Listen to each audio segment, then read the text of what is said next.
तो फिर चलो स्टूडेंट्स, अब हम बात कर लेते हैं रेजिस्टेंस की। तो इससे पहले कि मैं आपको रेजिस्टेंस के बारे में डिटेल्स में कुछ बताऊं, हम एक बार डिस्कस कर लेते हैं ओम्स लॉ। ओम्स लॉ मैंने आपको पहले भी बताया था कि V is directly proportional to I। ये था क्या कि potential difference is directly proportional to current. ये मैंने आपको बताया था लास्ट क्लास में। So potential difference is directly proportional to current जो था, तो प्रोपोर्शनलिटी साइन को हटाने के लिए हमें क्या लगाना पड़ता है, कोई भी एक कांस्टेंट टर्म, और V is equals to R I हम यहाँ पे लगा रहे हैं। Means R is a constant term जो कि हम यहाँ पे लगा रहे हैं। और हम यहाँ पे R ही क्यों लगा रहे हैं कांस्टेंट टर्म, क्योंकि R क्या है, रेजिस्टेंस है, जो कि एक किसी भी एक कंडक्टर का प्रॉपर्टी है स्टूडेंट, ये रेजिस्टेंस। ठीक है, और वो किस तरह का प्रॉपर्टी है वो हम अभी डिस्कस करेंगे। R की जगह हम यहाँ पे A B C X Y Z कुछ भी नहीं लगा सकते हैं। R ही स्पेशल एक काइंड ऑफ एक प्रॉपर्टी है, दैट इज रेजिस्टेंस, जिसकी वजह से हमने यहाँ पे V is equals to R I या फिर V is equals to I R, यानी कि R is the constant term that we have used over here. तो अब चलो हम जान लेते हैं कि रेजिस्टेंस क्या होता है। तो रेजिस्टेंस होता है students opposition to current flow in a conductor. Means किसी भी कंडक्टर में जो करंट का जो फ्लो होता है उसे हम क्या करते हैं, ओपोज करते हैं। हम नहीं, उसे कौन ओपोज करता है, रेजिस्टेंस, यानी कि आर क्या करता है, करंट के फ्लो को ओपोज करता है।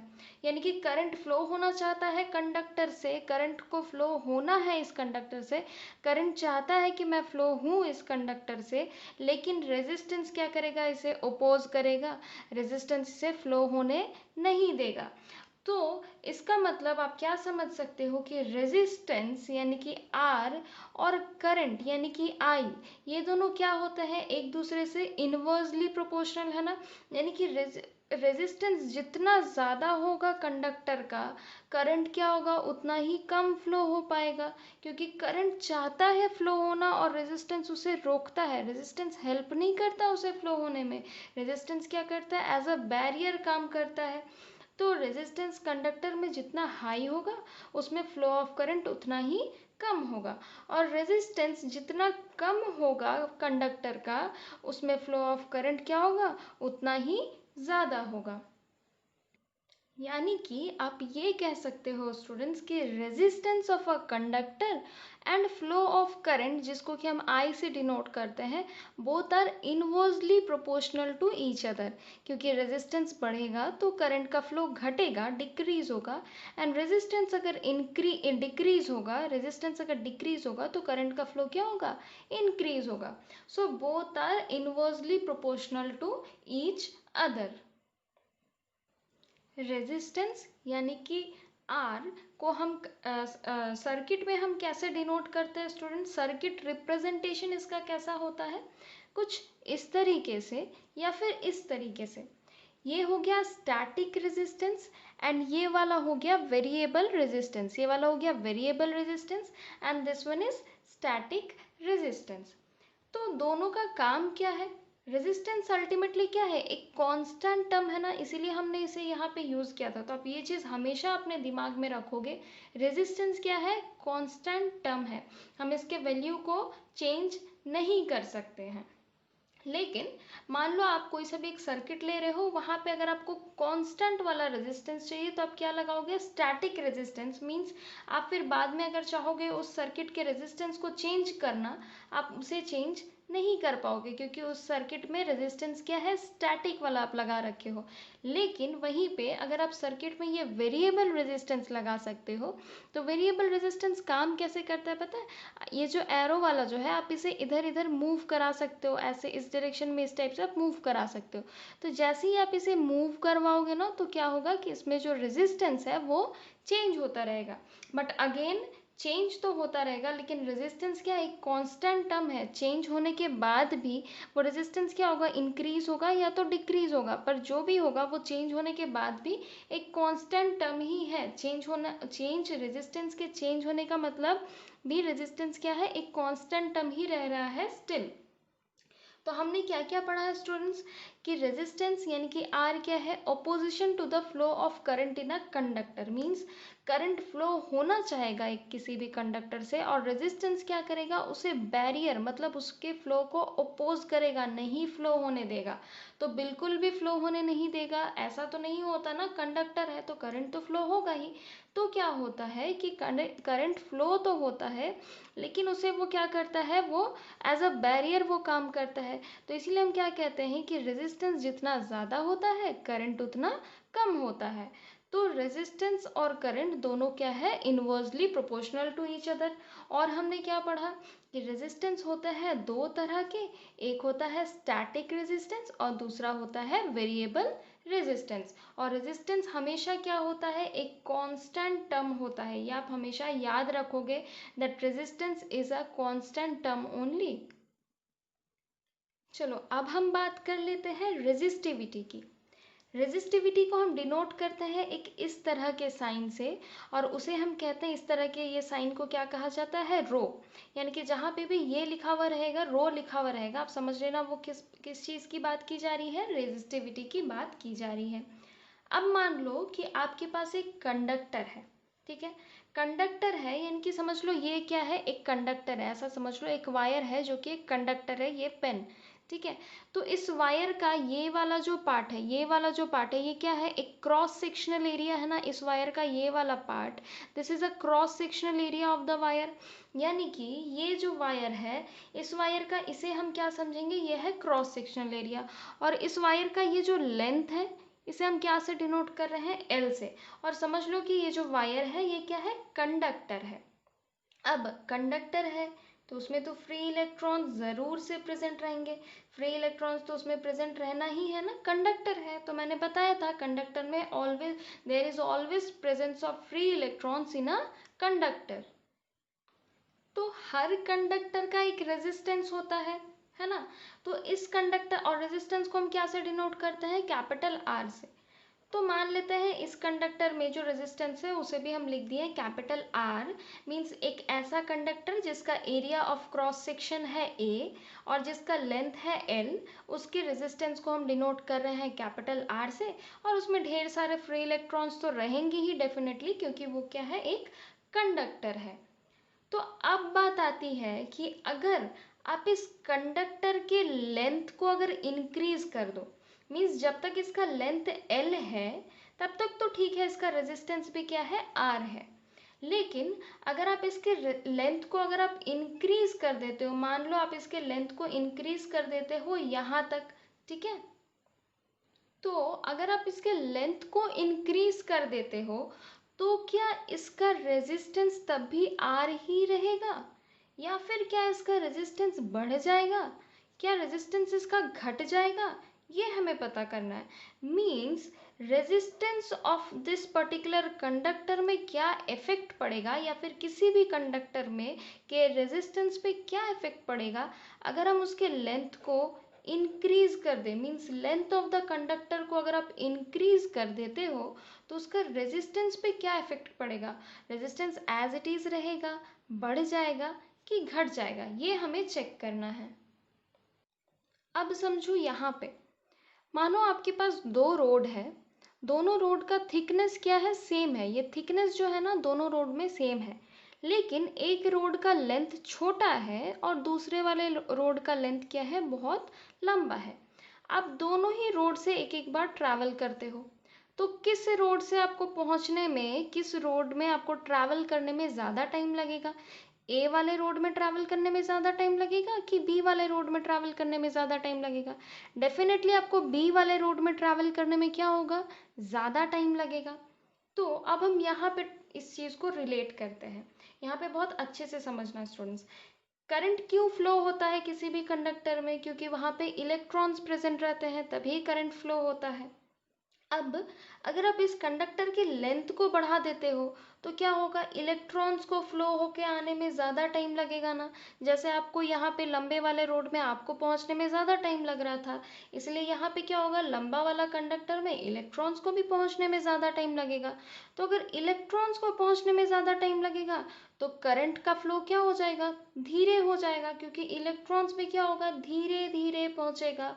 तो अगर इलेक्ट्रॉन्स धीरे धीरे पहुंचेगा तो करंट भी धीरे धीरे प्रोड्यूस होगा, मतलब फ्लो होगा, सॉरी। तो करंट भी इसमें धीरे धीरे फ्लो होगा। तो करंट धीरे फ्लो हो रहा है मीन्स अगर आप कंडक्टर की लेंथ को बढ़ा देते हो तो करंट क्या हो रहा है, धीरे फ्लो हो रहा है। और करंट जब धीरे फ्लो होता है तो हम क्या कहते हैं, उसका रेजिस्टेंस क्या है, बहुत ज़्यादा है। रेजिस्टेंस जब ज़्यादा रहता है तभी तो करंट का फ्लो अपोज होगा ना। यानी कि आप लेंथ को बढ़ा करके क्या कर देते हो, इस कंडक्टर के रेजिस्टेंस को आप क्या कर दे रहे हो, अल्टीमेटली बढ़ा दे रहे हो, तभी तो करंट धीरे धीरे इसमें फ्लो हो रहा है। अब हमें जो नेक्स्ट चीज़ देखना है वो ये है कि resistance of a conductor means R पे, आर का और एरिया ऑफ क्रॉस सेक्शन पे क्या रिलेशन है। मीन्स हमें ये तो पता चल गया कि अगर हम रेजिस्टेंस ऑफ अगर हम लेंथ ऑफ अ कंडक्टर को इंक्रीज करते हैं तो क्या होता है, उसके वजह से रेजिस्टेंस भी इंक्रीज हो जाता है। लेकिन अगर आप एरिया ऑफ क्रॉस सेक्शन को इंक्रीज करते हो, मीन्स अगर आप ये क्रॉस सेक्शनल एरिया को अगर आप बढ़ा देते हो इस वायर का, तो इसके लिए इसके रेजिस्टेंस पे क्या इफेक्ट पड़ेगा, क्या इसका रेजिस्टेंस बढ़ जाएगा या फिर क्या इसका रेजिस्टेंस घट जाएगा, ये चीज़ अब हमें समझना है। अब आप फिर से सेम चीज़ समझो, ठीक है। अब आपको दो वायर दिए गए हैं ऑफ सेम लेंथ का, नॉट दो वायर, सॉरी, आप ये समझ लो आपके पास दो रोड है, दोनों रोड का क्या है, लेंथ क्या है, सेम है। ये P एक रोड है और Q एक रोड है। दोनों ही रोड का क्या है, लेंथ सेम है, लंबाई सेम है, लेकिन थिकनेस ये क्या है, पतला सा रोड है, थोड़ा थिन है। और Q वाला क्या है, थोड़ा चौड़ा रोड है, थोड़ा नहीं काफ़ी चौड़ा रोड है। तो आपको अपने डेस्टिनेशन तक आप किस में आसानी से पहुंच पाओगे, कौन से रोड से आप ट्रैवल करोगे तो जल्दी पहुंच जाओगे अपने डेस्टिनेशन तक। मानो आप पी से भी एक बार ट्रैवल कर रहे हो और क्यू वाले रोड से भी आप एक बार ट्रैवल कर रहे हो। तो पी वाला रोड चूंकि पतला सा है तो यहाँ पे क्या होगा, ट्रैफिक आएंगे तो आपको पहुंचने में ज़्यादा टाइम लगेगा। जबकि क्यू वाले रोड में अगर ट्रैफिक भी आएंगे तो भी ज़्यादा ट्रैफिक तो नहीं आ पाएंगे ना, क्योंकि रोड क्या है, काफ़ी थिक है। तो आप क्यू वाले रोड से क्या होगा, आप जल्दी पहुंच पाओगे। यानी कि हम क्या देख रहे हैं कि अगर हम एरिया ऑफ क्रॉस सेक्शन को, मीन्स अगर हम इसके विड्थ को अगर हम बढ़ा देते हैं, एरिया ऑफ क्रॉस सेक्शन को अगर हम बढ़ा देते हैं तो क्या होगा, हम जल्दी पहुंच पाएंगे। यानी कि अगर आप इसके भी एरिया ऑफ क्रॉस सेक्शन को अगर आप बढ़ा देते हो, मीन्स अगर आप इसके एरिया ऑफ क्रॉस सेक्शन को कुछ इतना बना देते हो, तो क्या होगा, इसमें से इलेक्ट्रॉन्स और जल्दी जल्दी निकल पाएंगे। तो इलेक्ट्रॉन्स जल्दी निकलेंगे मतलब क्या होगा, करंट भी बहुत ज़्यादा प्रोड्यूस होगा, तभी तो इलेक्ट्रॉन्स उससे जल्दी जल्दी निकलेंगे ना, करंट ज़्यादा प्रोड्यूस होगा। इलेक्ट्रॉन्स जल्दी निकलेंगे तो क्या होगा, करंट ज़्यादा प्रोड्यूस होगा, और करंट ज़्यादा फ्लो हो पा रहा है, यानी कि रेजिस्टेंस क्या है यहाँ पे, कम है। मैंने बताया था ना कि करंट अगर ज़्यादा है तो रेजिस्टेंस क्या हो जाएगा, कम हो जाएगा, क्योंकि हमें पता है रेजिस्टेंस और करंट दोनों क्या है, inversely proportional to each other है। अब आप इन दोनों से लिख सकते हो ना स्टूडेंट, इस टाइप से, आर बढ़ता है, आर जब इंक्रीज होता है, means resistance of a wire जब इंक्रीज होता है तो लेंथ भी क्या होता है, इंक्रीज होता है। मीन्स आप लिख सकते हो R is directly proportional to L, आप ऐसा लिख सकते हो इस वाले लाइन से, क्योंकि आर जब इंक्रीज हो रहा है तो लेंथ ऑफ द वायर जब इंक्रीज हो रहा है तो रेजिस्टेंस भी क्या हो रहा है, इंक्रीज हो रहा है। तो R is directly proportional to L. और आर और ए का क्या रिलेशन रहेगा स्टूडेंट, जब एरिया ऑफ क्रॉस सेक्शन को आप बढ़ा देते हो तो क्या होता है, इसका रेजिस्टेंस डिक्रीज हो जाता है। मीन्स ये क्या है, इनवर्सली प्रोपोर्शनल है ना। आर और ए क्या है, आर और area of cross sectional area क्या है, ये दोनों मतलब ये रेजिस्टेंस और area of cross section both are inversely proportional to each other. अब इन दोनों इक्वेशन को अगर आप कंबाइन करके एक साथ लिखो तो आप कैसा लिखोगे, R is directly proportional to L by A. आप इन दोनों इक्वेशन को कंबाइन करके कुछ इस तरीके से लिख सकते हो ना, R is directly proportional to L by A. अब आप क्या करोगे, अब ये प्रोपोर्शनलिटी साइन को तो हमें हटाना है, तभी हम इसे सॉल्व कर पाएंगे। तो प्रोपोर्शनलिटी साइन को हटाने के लिए आपको क्या लगाना होगा, इक्वल टू लगाओगे और आप एक कुछ कांस्टेंट लगाओगे। वो कांस्टेंट अब यहाँ पे कौन सा लगाओगे, ये रो, यानी कि रेजिस्टिविटी जिसके बारे में हम पढ़ रहे हैं, तो हम लगा दिए यहाँ पे रो। तो R is equals to rho L by A. This is a very very very important formula students. और यहाँ से आप रेजिस्टिविटी का फॉर्मूला को भी डिराइव कर सकते हो, that is resistivity is equals to R A by L, ऐसा आप लिख सकते हो। ठीक है, तो हमें रेजिस्टिविटी का भी क्या हो गया, फॉर्मूला मिल गया, रेजिस्टिविटी निकालने का भी हमें फॉर्मूला मिल गया। अब ये समझो स्टूडेंट्स, किसी भी वायर का जो रेजिस्टेंस जो मैंने आपको बताया था, तो रेजिस्टेंस को हम डिनोट तो करते हैं कैपिटल R से, लेकिन उसका SI यूनिट क्या होता है, ओम, और उसे हम लिखते हैं इस तरीके से, SI unit is this is ohm. ठीक है, जो ओम्स लॉ हमने पढ़ा ना वही है ये ओम है, और उसे हम डिनोट करते हैं इस तरीके से। तो अब हमें यहाँ पे क्या डिनोट, यहाँ पे हमें निकालना है कि रेजिस्टिविटी का SI यूनिट क्या होगा, हमें यहाँ पे उसे कैलकुलेट करके निकालना है। तो चलो हम निकालते हैं। R यानी कि रेजिस्टेंस का SI यूनिट क्या है, अभी अभी मैंने आपको बताया। R का SI यूनिट क्या है, ओम। एरिया ऑफ क्रॉस सेक्शन, तो क्रॉस सेक्शनल एरिया है, यानी कि ये क्या होगा, मीटर स्क्वायर में होगा, बाई लेंथ, लेंथ क्या होगा, मीटर में होगा।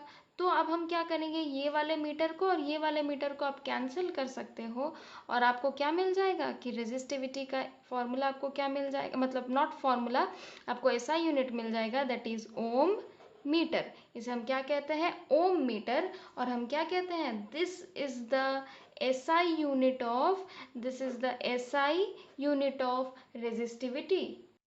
ठीक है, तो अब आपको बहुत ज़्यादा कन्फ्यूजन हो रहा होगा शायद स्टूडेंट्स कि ये रेजिस्टेंस तो हमने पढ़ लिया, ठीक है मैम, ये ओम मीटर है, मतलब सॉरी ये ओम से हम डिनोट, मतलब ओम इसका ऐसा यूनिट है, इसको हम डिनोट करते हैं R से।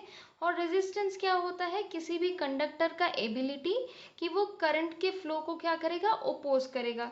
मीन्स करंट उससे फ्लो होना चाहेगा उस कंडक्टर से, लेकिन उसमें रेजिस्टेंस अगर उसका रहेगा तो रेजिस्टेंस क्या करेगा, उसको रोकेगा, करंट के फ्लो को ओपोज करेगा, निकलने नहीं देगा करंट को। तो ये तो हम समझ गए मैम कि ये रेजिस्टेंस था कि जो करंट के फ्लो को अपोज करता है। लेकिन ये रेजिस्टिविटी क्या है मैम, रेजिस्टेंस तो हमें समझ आ गया, आपने बताया कि रेजिस्टेंस क्या है, एक कांस्टेंट टर्म होता है जो कि करंट के फ्लो को अपोज करता है। अब आप यहाँ पे भी अगर देखोगे कि रेजिस्टिविटी भी क्या है, एक कांस्टेंट टर्म है, क्योंकि प्रोपोर्शनलिटी साइन को हटाने के लिए ही मैंने यहाँ पे ये रेजिस्टिविटी का साइन लगाया है। तो रेजिस्टिविटी भी क्या है, एक कांस्टेंट टर्म है। तो अब दोनों में डिफरेंस क्या है भाई, दोनों ही कांस्टेंट टर्म है, रेजिस्टेंस और रेजिस्टिविटी भी। तो क्या दोनों सेम सेम है क्या, अगर सेम है तो दोनों के फॉर्मूला क्यों डिफरेंट है, दोनों सेम नहीं है स्टूडेंट।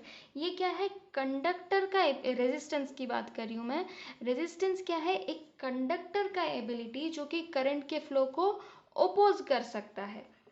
और रेजिस्टिविटी क्या है कि ये भी करंट को ओपोज करता है, लेकिन ये कंडक्टर का एबिलिटी पे नहीं, ये मटेरियल, जिस मटेरियल का ये कंडक्टर बना हुआ है, या तो वो आयरन का बना होगा, या तो वो कॉपर का बना होगा, या तो वो सिल्वर का बना होगा, या तो वो किसी और चीज़ का बना होगा, लेकिन वो जिस भी मटेरियल का बना है, उस पर्टिकुलर मटेरियल का एबिलिटी कि वो करंट को कितना ज़्यादा फ्लो होने से रोक सकता है। मींस आप देखे होंगे कि हम लोग कॉपर वायर नॉर्मली घर में हम लोग यूज़ करते हैं, जितने भी वायर्स जो इलेक्ट्रिकल अप्लाइंसेस जो रहते हैं उसमें नॉर्मली जो तार वगैरह जो घर में जो फैन से जो कनेक्टेड रहता है या फिर जो भी, उसमें हम कौन से वायर यूज़ करते हैं, कॉपर वायर नॉर्मली यूज़ करते हैं। तो क्यों, कुछ तो रीज़न होगा ना, मटेरियल, एक पर्टिकुलर मटेरियल को ही हम क्यों सिलेक्ट करते हैं, हम उसकी जगह एल्युमिनियम वायर भी तो यूज़ कर सकते थे ना। लेकिन रेजिस्टिविटी नाम का एक चीज़ है जो कि इस मटेरियल का एबिलिटी, किस, ये कंडक्टर किस मटेरियल का बना है उस चीज़ पे डिपेंड करता है। रेजिस्टिविटी मींस एक मटेरियल का एबिलिटी जो कि करंट के फ्लो को अपोज कर सकता है। मैं फिर से बता दूं, रेजिस्टेंस क्या है, एक कंडक्टर का, किसी भी, चाहे चाहे कोई भी मटेरियल का बना हो वो कंडक्टर, लेकिन वो कंडक्टर क्या होना चाहिए, उसमें रेजिस्टेंस हाई होना चाहिए ताकि वो करंट के फ्लो को अपोज कर पाए। ठीक है, सो हम इसे क्या कहते हैं, रेजिस्टेंस, मतलब एक एक कंडक्टर का एबिलिटी कि वो करंट के फ्लो को अपोज कर पाए, उसे हम क्या कहते हैं, रेजिस्टेंस। लेकिन रेजिस्टिविटी क्या है, इस कंडक्टर के मटेरियल का एबिलिटी, जिस मटेरियल से ये कंडक्टर बना हुआ है, कि वो मटेरियल करंट के फ्लो को कितना ज़्यादा अपोज कर सकता है। क्योंकि हर मटेरियल से तो करंट इक्वल अमाउंट से नहीं फ्लो होता ना, कुछ कुछ मटेरियल होते हैं जिसमें करंट बहुत अच्छे से बहुत स्मूथली फ्लो होते हैं, और कुछ कुछ मटेरियल जिसमें कि करंट तरीके से सही से फ्लो नहीं हो पाता। तो उस मटेरियल के एबिलिटी को हम क्या कहते हैं, रेजिस्टिविटी। और कंडक्टर का एबिलिटी जो कि करंट के फ्लो को अपोज कर सकता है, उसे हम क्या कहते हैं, रेजिस्टेंस। और हमने यहाँ पे क्या क्या देखा स्टूडेंट्स, कि अगर हम रेजिस्टेंस ऑफ अ अगर हम लेंथ ऑफ द कंडक्टर को अगर हम इंक्रीज कर देते तो क्या होता है, रेजिस्टेंस भी इंक्रीज हो जाता है। और अगर हम एरिया ऑफ द कंडक्टर को अगर हम इंक्रीज करते हैं, तो एरिया ऑफ क्रॉस सेक्शन को अगर हम इंक्रीज करते हैं तो क्या होता है, रेजिस्टेंस डिक्रीज हो जाता है। तो इसीलिए हमें वहीं से ये फॉर्मूला मिल गया, R is equals to rho L by A, जहाँ पे रो क्या होता है, एक कांस्टेंट टर्म, और इसी को इंटरचेंज करके आप लिख सकते हो रो यानी कि resistivity is equals to R A/L, और रो का एसआई यूनिट क्या है, ओम मीटर, जबकि रेजिस्टेंस का एसआई यूनिट क्या है, सिर्फ और सिर्फ ओम। अब हम बात कर लेते हैं कॉम्बिनेशन ऑफ रेजिस्टर्स की, कि रेजिस्टर्स के कॉम्बिनेशन में काम कैसे, मतलब रेजिस्टर्स मतलब अगर आपके पास एक से भी ज़्यादा रेजिस्टर्स रहे तो उसमें रेजिस्टेंस, तो हम समझ रही ना रेजिस्टेंस क्या होता है। तो अगर आपके पास एक से भी ज़्यादा अगर रेजिस्टर्स रहे तो उस सर्किट में रेजिस्टेंस, ओवरऑल रेजिस्टेंस क्या होगा, ये हमें समझना है। तो रेजिस्टर्स को आप कंबाइन तो करोगे ना सर्किट में, दो या फिर दो से ज़्यादा रेजिस्टर्स को आप ज्वाइन तो करोगे ना सर्किट में। तो रेजिस्टर्स को आप दो तरीके से ज्वाइन कर सकते हो।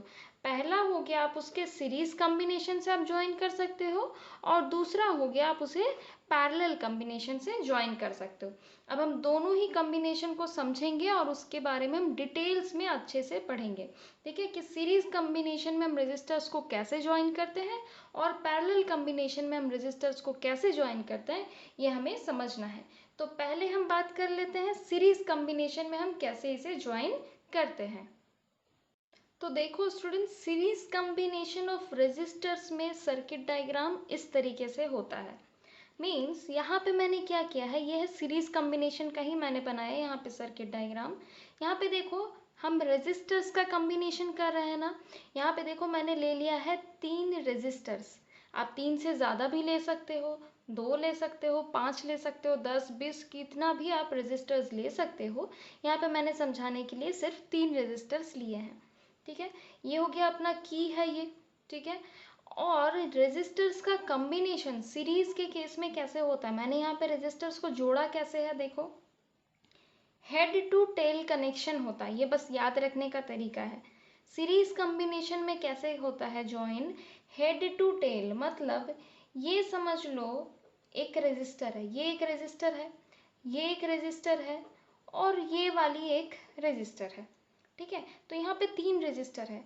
तो R1 रेजिस्टर का जो टेल है, ये जो टेल है उससे R2 रेजिस्टर का हेड कनेक्टेड है, और R2 रेजिस्टर का जो टेल है उससे R3 रेजिस्टर का हेड कनेक्टेड है।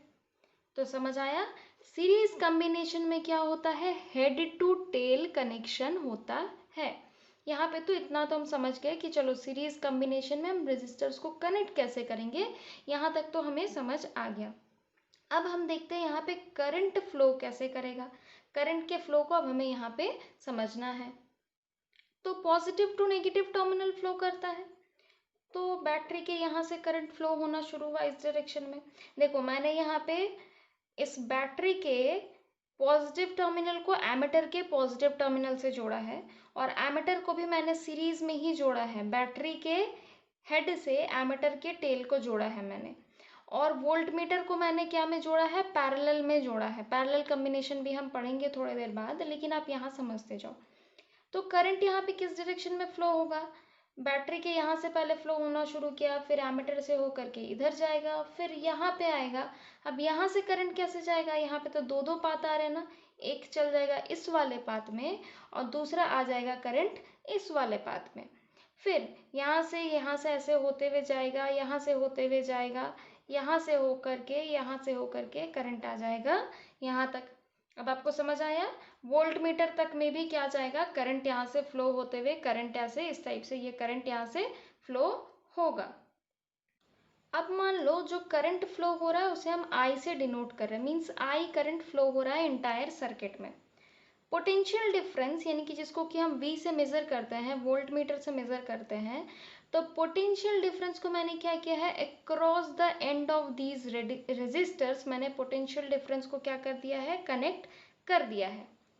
अब यहाँ पे आपको सीरीज कॉम्बिनेशन में आपको एक चीज़ याद रखना, आप एक चीज़ इसे आप समझ भी सकते हो कि तीनों ही रजिस्टर R1, R2 और R3 में, तीनों ही रजिस्टर में कितना करंट जा रहा है स्टूडेंट्स, आई करंट ही जा रहा है, करंट यहाँ से होते हुए जा रहा है और आई करंट ही जा रहा है तीनों ही रजिस्टर में।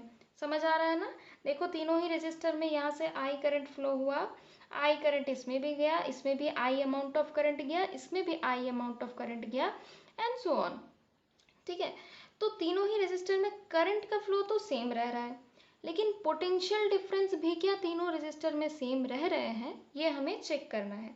तो हम देखते हैं पोटेंशियल डिफरेंस क्या रहता है, अक्रॉस द एंड करंट को मेजर करता है ना, तो अक्रॉस द एंड मेजर करेगा, मींस ये वाले रेजिस्टर के एंड में पोटेंशियल डिफरेंस का मेजर कुछ और रहेगा, यहाँ पे कुछ और रहेगा, इसके लिए कुछ और रहेगा क्योंकि इसका एंड कुछ और है, और इस वाले रेजिस्टर का एंड कुछ और है, इसलिए यहाँ पे भी पोटेंशियल डिफरेंस यानी कि V का मेजर कुछ और रहेगा। तो ऐसा मान लो कि potential difference because of R1 वाला पोटेंशियल डिफरेंस को आप मान लो V1, मीन्स R1 रेजिस्टर का जो पोटेंशियल डिफरेंस रहेगा उसे आप मान लो V1, R2 रेजिस्टर का जो पोटेंशियल डिफरेंस रहेगा उसे आप मान लो V2, और R3 रेजिस्टर का जो पोटेंशियल डिफरेंस रहेगा उसे हम मान लेते हैं V3। समझते जाओ इसे अच्छे से। और टोटल पोटेंशियल डिफरेंस क्या है, V है। तो आप ऐसा लिख सकते हो ना that V is equals to V1 plus V2 plus V3, आप ऐसा लिख सकते हो यहाँ पे, क्योंकि यहाँ पे करंट तो सेम रह रहा है इंटायर सर्किट में, पोटेंशियल डिफरेंस चेंज हो रहा है क्योंकि अक्रॉस द एंड क्या होता है, पोटेंशियल डिफरेंस चेंज होता है, और यहाँ पे क्या है, एंड अलग अलग है, सबके एंड सेम नहीं है। इस रेजिस्टर का एंड है यहाँ से यहाँ तक, इस रेजिस्टर का एंड है यहाँ से यहाँ तक, और इस वाले रेजिस्टर का थर्ड रेजिस्टर का एंड है यहाँ से यहाँ तक। तो हम लिख सकते हैं V is equals to V1 plus V2 plus V3। अब ओम्स लॉ के हिसाब से आप लिख सकते हो V, यानी कि V के जगह आप लिख सकते हो यहाँ पे IR लिख सकते हो ना, V के जगह में IR is equals to V1, यानी कि आप यहाँ पे लिख सकते हो IR1। IR1 क्यों लिखोगे, R1 में कितना करंट जा रहा है स्टूडेंट, करंट तो तीनों में ही सेम जा रहा है ना, तो I1 में करंट जा रहा है R1 में करंट जा रहा है I, और ये रेजिस्टर कौन सा हो गया R1, इसीलिए मैंने यहाँ पे क्या लिख दिया IR1 प्लस V2। तो V2 में कितना करंट जा रहा है, अगेन I करंट जा रहा है, और ये रेजिस्टर कौन सा है R2। तो V is equals to IR वाला जो फॉर्मूला है स्टूडेंट्स, ओम्स लॉ, उसी से मैं ये कर रही हूँ। ठीक है, नेक्स्ट क्या है V3, तो V3 में भी मैं यहाँ पे लिख सकती हूँ IR3, ये मैंने कौन से फॉर्मूला से कर लिया, V is equals to IR, Ohm's law वाले फॉर्मूला से मैंने ये वाला चीज़ किया है। ठीक है, अब आप यहाँ पे क्या कर सकते हो, अब आपका नेक्स्ट स्टेप क्या होना चाहिए, अब ये समझो। नेक्स्ट स्टेप आप लिख सकते हो यहाँ पे that IR is equals to, ये तीनों में से क्या करो ना, I को कॉमन निकाल लो, तो I को कॉमन निकाल लोगे तो यहाँ पे क्या बचेगा, R1 plus R2 plus R3। अब आप क्या कर सकते हो, अब आपका नेक्स्ट स्टेप हो सकता है ये कि आप यहाँ से I को कैंसिल कर दो, और यहाँ वाले I को भी आप क्या करो, कैंसिल कर दो।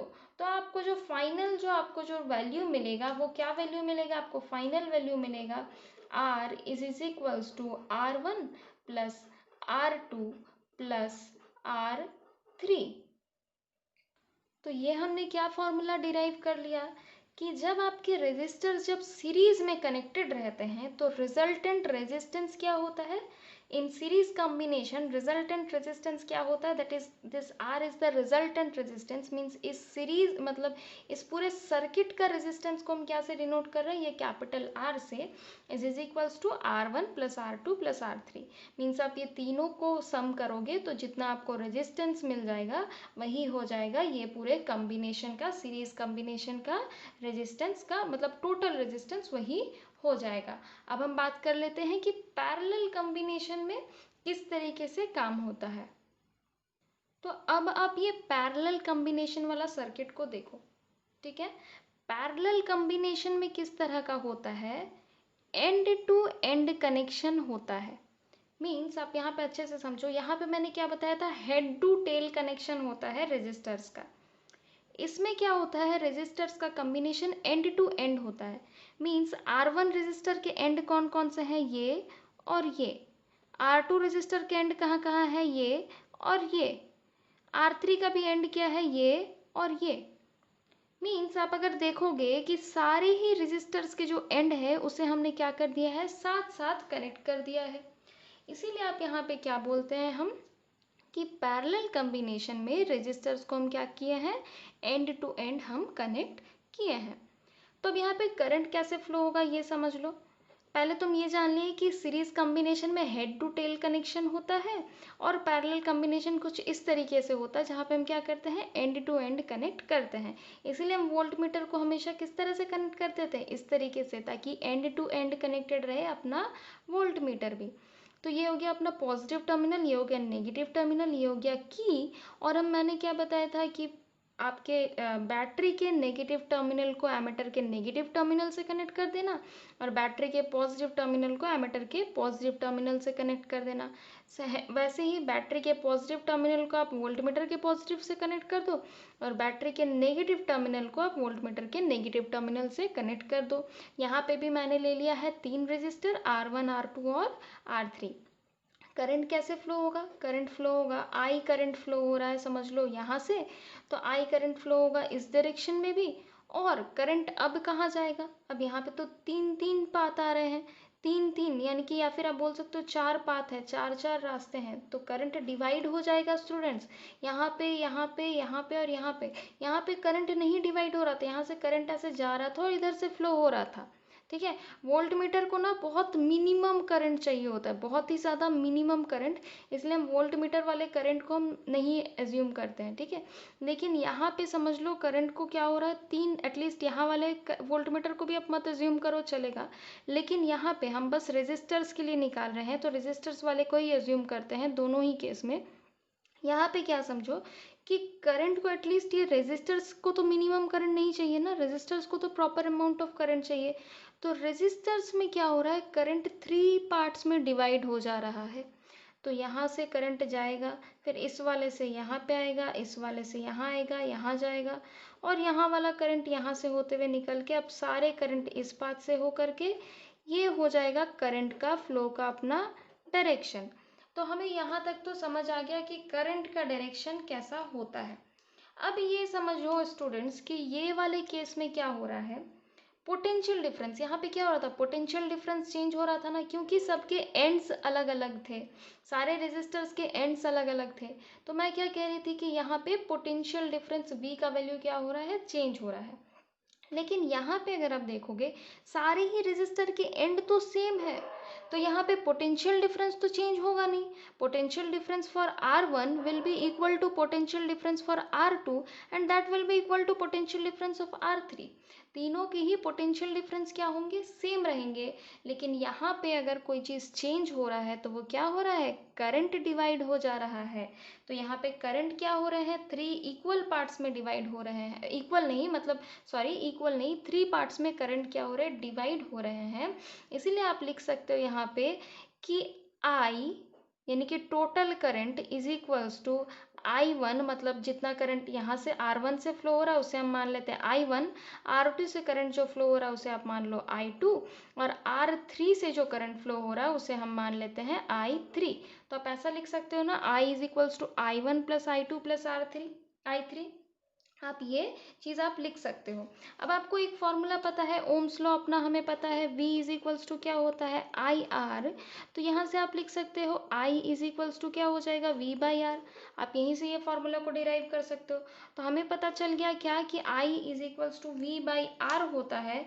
इसलिए अब हम यहाँ पे क्या लिखेंगे, अब हम यहाँ पे लिखेंगे दैट I के जगह में आप लिख सकते हो, I के जगह में आप क्या लिख सकते हो, V बाई R लिख सकते हो, इज इक्वल्स टू यहाँ पे I1 के लिए आप क्या लिखोगे, यहाँ पे I1 के लिए V1 हम लिखेंगे क्या? V1 लिखोगे क्या? I1 है, I1 करंट के लिए V1 लिखोगे क्या? V1 लिखने की ज़रूरत नहीं है ना, V तो सबके लिए सेम है, यहाँ पे V तो चेंज नहीं हो रहा। यहाँ पे आप क्या लिखोगे? V बाई यहाँ पे R1 होगा, लेकिन क्योंकि रेजिस्टर्स तो चेंज हो रहा है तो R1 plus V by R2 plus I3 current, यानी कि इससे जो फ्लो हो रहा है उसमें हम क्या लिखेंगे? V by R3। आप ऐसा लिख सकते हो। अब आप नेक्स्ट स्टेप में क्या करोगे? इसे आप लिख सकते हो ना V इंटू 1/R, आप इसे इस तरीके से लिख सकते हो। That will be equals to, अब ये तीनों में से आप क्या करो? V को ना कॉमन निकाल लो। V को कॉमन निकाल लोगे तो आपको अंदर में क्या मिलेगा? 1/R1 plus 1/R2 plus 1/R3। आपको ये सारे वैल्यूज मिल गए। अब आप नेक्स्ट स्टेप में आप क्या कर सकते हो स्टूडेंट्स? अब आप क्या करोगे? ये v और ये v को आप कैंसिल कर दो, तो आपके पास क्या बचा? 1/r is equals to 1/r1 plus 1/r2 plus 1/r3। यही मिला ना हमें? तो ये जो फॉर्मूला मिला हमें स्टूडेंट्स, इसे हम क्या कहेंगे? ये हमें मिल गया रिजल्टेंट रेजिस्टेंस इन पैरेलल। ठीक है ना? तो हमें समझ आ गया कि सीरीज कॉम्बिनेशन में हम क्या करते हैं? हेड टू टेल कनेक्ट करते हैं, और पैरेलल कॉम्बिनेशन में हम क्या करते हैं? एंड टू एंड कनेक्ट करते हैं। यहाँ पे क्या होता है? सीरीज कॉम्बिनेशन में resultant resistance is equals to R1 plus R2 plus R3। Means इस सर्किट की पूरी रेजिस्टेंस क्या है? R की वैल्यू क्या है? R1 plus R2 plus R3।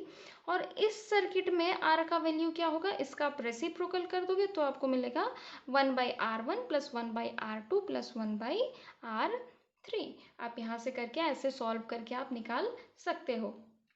एक और बहुत इंपॉर्टेंट सी चीज़ स्टूडेंट्स, ये दोनों ही डेरिवेशन बहुत ही ज़्यादा इम्पॉर्टेंट है। आपको ये एग्जाम में इस तरह के क्वेश्चन पूछी जाती है कि find the resultant resistance in series combination, या फिर derive the equation for resultant resistance in parallel combination. इस तरह का आपको क्वेश्चन पूछा जाता है। तो अगर आपको पूछा जाएगा तो आपको ये पूरा पूरा आपको लिखना होगा।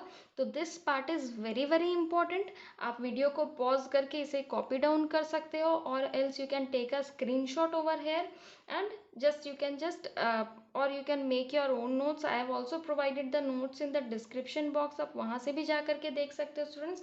But any how this part is very very important. इससे बेस्ड अब हम कुछ न्यूमेरिकल्स भी सॉल्व कर लेंगे।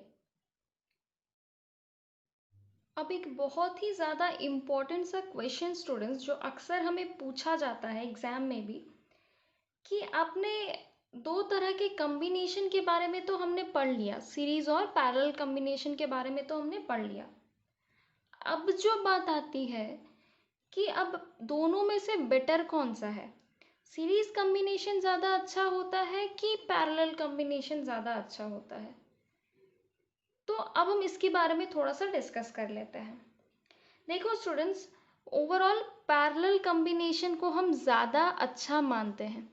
ठीक है? क्यों? क्योंकि ज़रूर इसके कुछ एडवांटेजेस होंगे, तभी हम इसे अच्छा मानते हैं। तो हम इसके सीरीज कॉम्बिनेशन के डिसएडवांटेजेस और पैरेलल कॉम्बिनेशन के एडवांटेजेस के बारे में थोड़ा सा डिस्कस कर लेते हैं।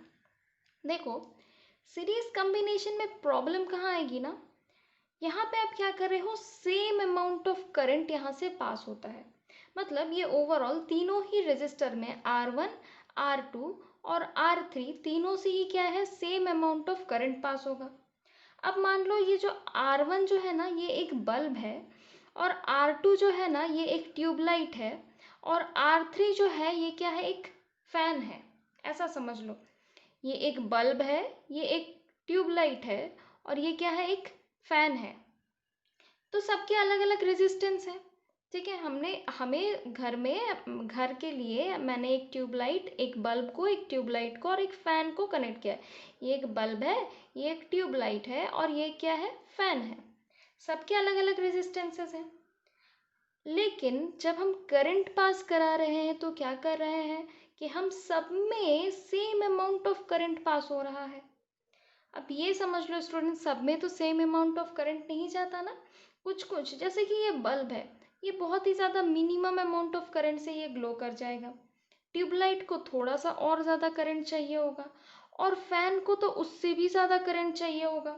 तो अगर आप सीरीज में कनेक्ट करोगे तो आप कैसे करोगे, क्योंकि सीरीज में तो आप सबको एक ही अमाउंट ऑफ करंट दे पाओगे। अगर आप 5 एम्पेयर ऑफ करंट दोगे तो कैसे होगा, क्योंकि सबको तो अलग अलग करंट चाहिए ना, तो बस 5 एम्पेयर के करंट से तो काम नहीं होगा। तो इसीलिए सीरीज कॉम्बिनेशन को हम ज़्यादा प्रिफर नहीं करते हैं, क्योंकि सब में तब एक ही अमाउंट ऑफ करंट आपको सप्लाई करना पड़ेगा, और सेम अमाउंट ऑफ करंट आप कैसे सप्लाई कर सकते हो स्टूडेंट्स, अगर आपके पास अलग अलग अप्लाइंसेज है तो इसीलिए ये एक पहला डीमेरिट है, पहला एक डिसएडवांटेज है ऑफ सीरीज कॉम्बिनेशन। अब हम देख लेते हैं वही पैरेलल कॉम्बिनेशन में ये कैसे सॉल्व हो जाता है। देखो पैरेलल कॉम्बिनेशन में मान लो ये आपका बल्ब है, ये आपका ट्यूबलाइट है, और ये क्या है आपका फैन है। ये फैन है, ये ट्यूबलाइट है, और ये बल्ब है, ऐसा समझ लो। अब यहाँ पे क्या होता है, मतलब ये बल्ब का रेजिस्टेंस है, ये ट्यूबलाइट का रेजिस्टेंस है, और ये क्या है फैन का रेजिस्टेंस है। अगर आप इसे पैरेलल कॉम्बिनेशन में कंबाइन कर दोगे तो क्या होगा, करंट यहाँ से जाएगा, जिसे जितना करंट चाहिए वो उतना ले लेगा, बल्ब को जितना करंट चाहिए वो उतना लेगा, ट्यूबलाइट को जितना करंट चाहिए उतना लेगा, और फैन को जितना चाहिए उतना लेगा। तो यहाँ पे इजीली मैनेज हो जा रहा है ना करंट। लेकिन यहाँ पे वो चीज़ पॉसिबल नहीं हो पा रहा था। यहाँ पे तो आपको कुछ सोचना भी नहीं पड़ रहा, आप बस करंट सप्लाई कर दो, और जिस अप्लायंस को जितना करंट चाहिए वो अप्लायंस उतना करंट ड्रॉ कर लेगा। तो देखो पैरेलल कॉम्बिनेशन में ये प्रॉब्लम सॉल्व आउट हो गया ना। एक और बहुत बड़ा डीमेरिट जो कि सीरीज कॉम्बिनेशन में है, मान लो आपका ट्यूबलाइट खराब हो गया, मान लो आपका ट्यूबलाइट क्या हो गया, खराब हो गया, तो क्या होगा, करंट यहाँ से फ्लो करेगा, यहाँ से यहाँ तक तो फ्लो कर गया, आगे जा पाएगा क्या करंट, आपका ट्यूबलाइट तो खराब हो गया, तो करंट यहाँ से आगे जा नहीं पाएगा, आगे नहीं जाएगा तो फैन तक भी करंट नहीं पहुँचेगा, और फैन भी क्या होगा अल्टीमेटली खराब हो जाएगा। खराब हो जाएगा मीन्स फैन भी नहीं चला पाओगे, जब तक आप ट्यूबलाइट को रिपेयर नहीं करोगे तब तक आप फैन को भी नहीं चला पाओगे। तो ये सर्किट, और अल्टीमेटली आपका सर्किट कंप्लीट नहीं होगा तो आपका बल्ब भी ग्लो नहीं करेगा। ठीक है, तो यहाँ पे ये क्या हो रहा है कि ये पूरा का पूरा ही ये एक अप्लायंस अगर आपका खराब हो गया, बस ट्यूबलाइट यहाँ पे खराब हो जाने की वजह से क्या हो रहा है, आपका बल्ब और फैन भी काम करना बंद कर दे रहा है। मतलब एक अप्लायंस खराब होने से पूरा सर्किट यहाँ पे क्या होता है, बेकार हो जाता है। लेकिन पैरेलल कॉम्बिनेशन में आप यहाँ पे समझो आपका ट्यूबलाइट खराब हो गया, तो क्या होगा, करंट यहाँ से जाएगा, यहाँ से जाएगा। अब ये खराब हो गया ना, तो यहाँ पे करंट नहीं जाएगा, करंट कहाँ जाएगा, सिर्फ इस वाले पाथ में जाएगा और इस वाले पाथ में जाएगा। फिर यहाँ से भी करंट नहीं निकलेगा, इस वाले पाथ से और इस वाले पाथ से होकर के करंट यहाँ से आकर के ये पूरा सर्किट कंप्लीट है। तो करंट तो यहाँ पे फिर भी फ्लो करेगा, बस जो अप्लायंस आपका खराब हुआ है सिर्फ वो अप्लायंस काम नहीं करेगा, बाकी दोनों के दोनों अप्लायंस प्रॉपरली काम करेंगे। तो अब हमें समझ आया कि advantage of series, advantage of parallel combination, मतलब पैरेलल कॉम्बिनेशन में क्या क्या एडवांटेजेस हैं, और सीरीज कॉम्बिनेशन में हमें वही सारे एडवांटेजेस नहीं मिलते हैं। अगर आपको हमारी ये वीडियो अच्छी लगी हो तो इसे लाइक करना, शेयर करना और सब्सक्राइब ज़रूर करना।